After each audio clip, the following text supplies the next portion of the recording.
Welcome to this explainer.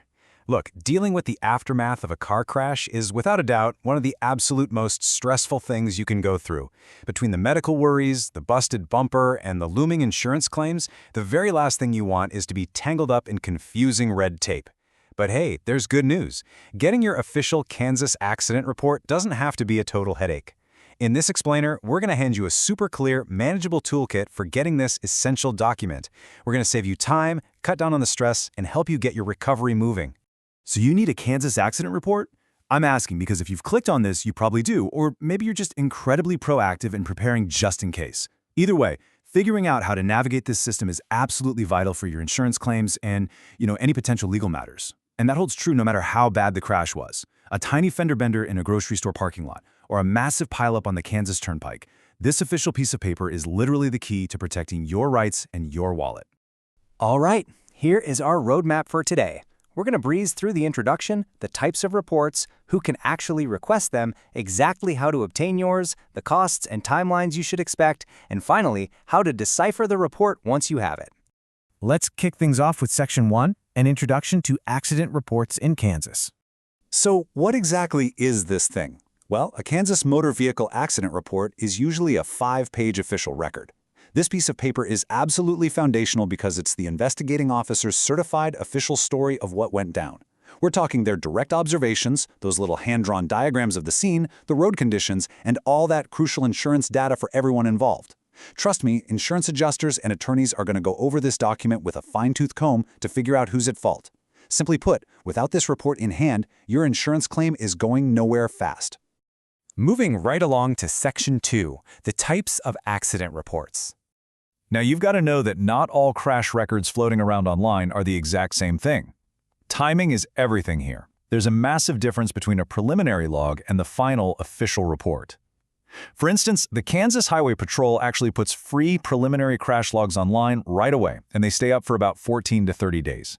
Those are great for a quick snapshot of what happened, especially for major crashes. But, and this is a big but, they are not the final word. When it's time to actually file an insurance claim or take legal action, you are absolutely going to need that finalized official 5-page crash report. Which brings us to Section 3, who can actually request a report? You might be thinking, hey, this thing has a ton of my personal info on it. Who else can see this? Well, Kansas has a law called KORA, the Kansas Open Records Act. Under KSA 8-1611, these reports are explicitly defined as non-confidential public records. They aren't locked away in some secret police vault.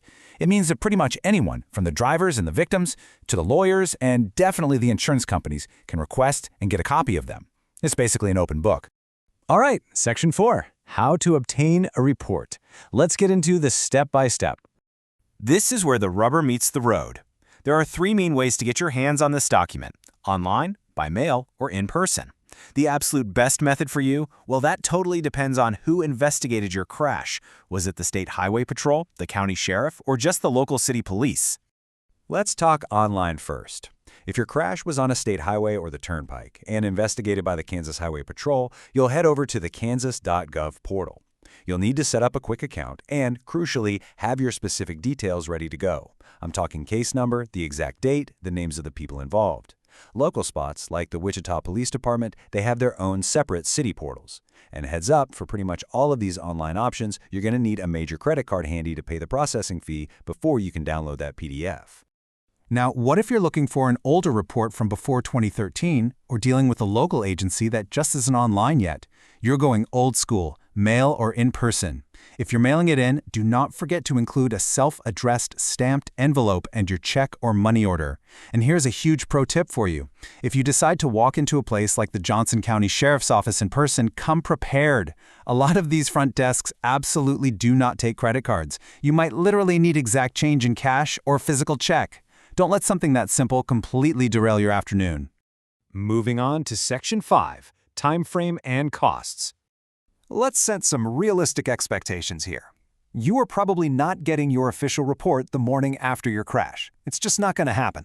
Local agencies generally need about 10 to 15 business days to double-check the data, validate everything, and get a supervisor's sign-off before they can legally hand it over to the public. So, while you might peek at those preliminary logs early on, for the real deal, patience is absolutely key. You just have to give it a couple of weeks. And when it comes to the cost, the fees and wait times are literally all over the map depending on where you are. Just look at this. The Kansas Highway Patrol, a totally reasonable $5. But if you had your fender bender down in Wichita, the police department there is going to charge you $16 for the exact same type of document.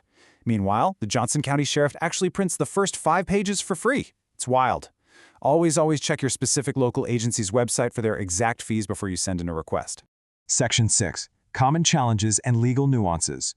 Okay, even if you follow all the steps perfectly, you might still hit a few speed bumps. Let's say, tragically, there was a fatality in the crash. State law actually requires the names of the deceased to be withheld until the next of kin are officially notified. You might also just run into plain old administrative delays if a supervisor is out of the office and hasn't signed off yet. Oh, and this is a big one. If you finally get your report and realize the officer wrote down the wrong insurance company, you can't just cross it out with a pen. You actually have to contact the specific investigating agency and have them formally amend the record. There's also this really important legal point to keep in mind regarding anti-solicitation. To cut through the legal jargon for a second, yes, the Kansas Open Records Act makes these reports totally public, but Kansas law also explicitly bans businesses from weaponizing your data. Under KSA 45230, it is 100% illegal for some random company to pull your accident report just to scrape your name and address so they can spam your mailbox with junk mail and commercial solicitations. Good to know, right? Now for Section 7. Deciphering your crash report. Okay, so the report finally shows up in your inbox.